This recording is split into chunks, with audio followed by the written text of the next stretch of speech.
গতবার English premier league জেতার পরেও এবারে কিন্তু দুর্দান্ত শুরু করেছিল লিভারপুল এবং প্রথম দিকে তারা কিন্তু 1 নম্বর স্থানেই ছিল, অর্থাৎ প্রথম 5টি ম্যাচে সবগুলো জিতে কিন্তু 1 নম্বর স্থানে ছিল লিভারপুল। কিন্তু তারপরে কি হলো, দলের পরপর 4টি ম্যাচ হেরে কিন্তু এই মুহূর্তে কোণঠাসা শুধু নয়, 1 নম্বর থেকে রীতিমতো 6 নম্বরে নেমে এসছে লিভারপুল। এবং যদি আমরা বলি 4 ম্যাচ যে পরপর 4 ম্যাচ হেরেছে, তার মধ্যে গতকালকে যে ম্যাচ, সেই ম্যাচ কিন্তু সবচেয়ে খারাপ হেরেছে লিভারপুল, এবং যেখানে ব্রেন্টফোর্ড 3-0 গোলে হারিয়েছে লিভারপুলকে।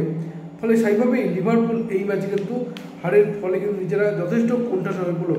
এবং যদি আমরা ইংলিশ প্রিমিয়ার লিগের কথা চিন্তা করি, কারণ লিভারপুল গতবার জিতেছিল, তার আগে পরপর 3 বার জিতেছিল ম্যানচেস্টার সিটি। যদিও এবারে কিন্তু তারা খুব একটা শুরুটা ভালো করতে পারেনি, উল্টো দিকে ভালো শুরু করে লিভারপুল, কিন্তু নিজেদের ভালোটা ধরে রাখতে পারল না লিভারপুল, এবং যার ফলে এই মুহূর্তে তারা 9 ম্যাচে 4টি ম্যাচ হেরে 16 পয়েন্ট নিয়ে রয়েছে 6 নম্বর স্থানে।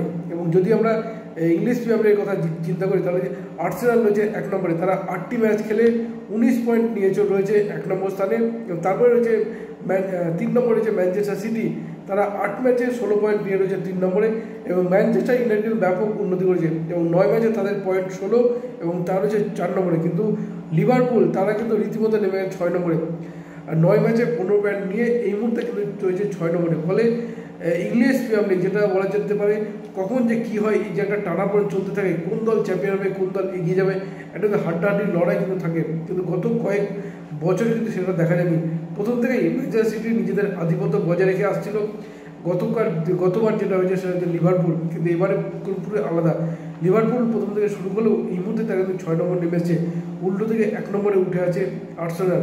এবং ম্যানচেস্টার সিটি যারা রীতিমতো 10-এর কাছে পৌঁছে গিয়েছিল, তারাও 3 নম্বরে উঠে এসেছে। এখন দেখা যাক ইংলিশ প্রিমিয়ার লিগে এখনও প্রচুর খেলা বাকি, কোন দল কীভাবে পয়েন্ট টেবিলে এগিয়ে আছে, কোন দল, কারণ প্রত্যেকটা হার প্রত্যেকটা জয় কিন্তু ইংলিশ প্রিমিয়ার লিগের পয়েন্ট টেবিলের জন্য গুরুত্বপূর্ণ। দেখা যাক কোন দল শেষ পর্যন্ত এগিয়ে থাকে এবং কারা এই ইংলিশ প্রিমিয়ার লিগ চ্যাম্পিয়ন হয়।